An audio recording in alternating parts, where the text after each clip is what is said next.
Thank you, Wendy. I too feel very blessed to be here, listening to a wonderful array of voices. I would like to introduce Linda White. Linda White is a writer, reader, editor, reviewer, promoter, and teacher. She has worked in publishing for 20 years.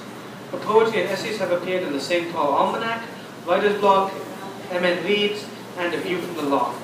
And she reviews regularly for Publishers Weekly and Library Journal. She has a BA in English from the University of St. Thomas.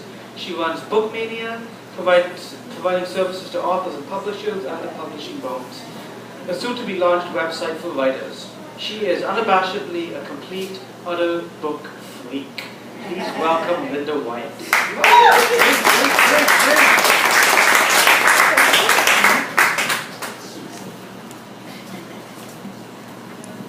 Okay. I'm not too good with microphones. I'm just going to leave it where it's at. You okay? I think so. Okay. Probably doesn't go much shorter than that. Okay. Alright, that's good. Okay. First of all, I just want to say thanks to Satish for having me. I was surprised to hear from him. I was in a previous edition of the Almanac, but not in the current one. And I want to say thanks to the St Paul Almanac for putting on the series and producing such a wonderful publication. I think it's awesome what they do. I'm going to read some poems. Some of them are observational, some of them are autobiographical, and some of them are just some haikus. So, I didn't practice this with a microphone. Okay, the first one's called Pendlin. When I was young and fat and pregnant and dragged every Saturday to the redneck haven of competitive ice racing, at which my boyfriend's brother excelled, we had to pick up the race car at a farm where it was stored during the week. While the guys hooked up the trailer, there was often time for me to wander. Next to the dirt drive was a pig pen, where a large pink sow held court. She was not shy and often came to the fence, and I could see the fine hairs on her light, tender skin. It was dreaming time, me as a pig. I felt that we were both trapped, and far above our current circumstances. There was a connection there, broken only by the shout to get back in the truck. I still miss that pig.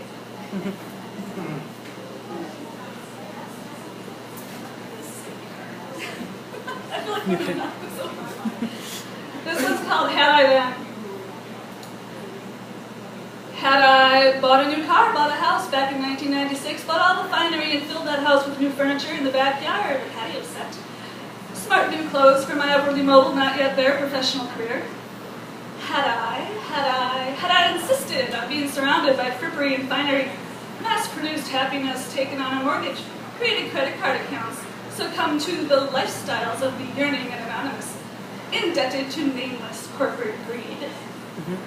Had I plunged into waste and want, keeping up with trends, colors for each season, insisted on each new gadget, had I done all of this, eating me alive, it is certain that I would never have been able to hear that easy voice in the back of my head, screaming to create something. And had I would surely not, would surely not have written this.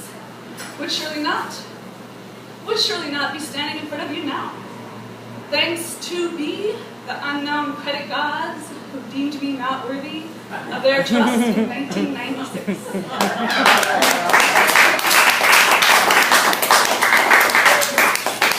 Thank you. This is a series of 3 haikus that I wrote last spring, if you remember those 2 weeks, if you were here. First one's called Longing. After a long, cold winter, a brief, soggy spring, will summer not come? And this one's called Chickadee. You hop about, look for seed through the snow crust like so much broken glass. And this one's called Present. How can you not be mindful of the present when your toes are so cold?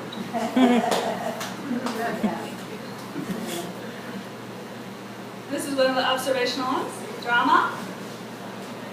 Perched on my seat by the window with the stories of untold kings laid out on my lap, I am finding no less compelling the drama unfolding among the pines as the fat gray squirrel chases away the red squirrel from his feeder, his domain, the seed that I laid out, though not for him.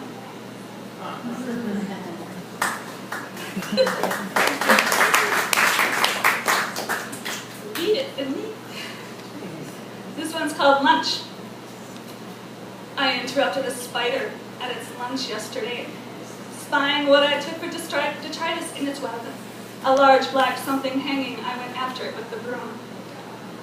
As I came close, the spider detached from the black blob, angrily scuttling into the corner of the ceiling. I backed off. I am no match for a live spider. Today I looked up and no detritus was there, only faint wisps left over in the web, and a fat, black spider curled up in the corner of the ceiling. Oh my gosh.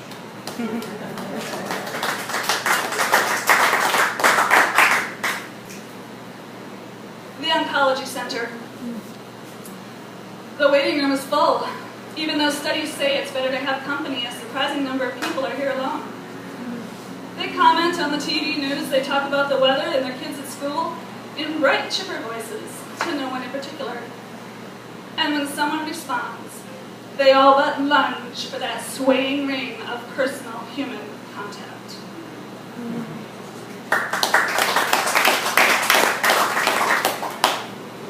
Got lipstick on me. This one's called Willows. I always loved those, swaying in the breeze, weeping willows, how romantic, how ethereal. And then, someone told me they're really a pain to maintain. And I thought, huh, isn't that the way it always is?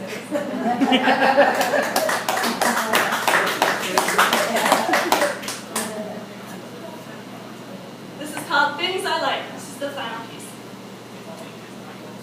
When I was young, I used to love bright lights at night, and colors and laughter and people.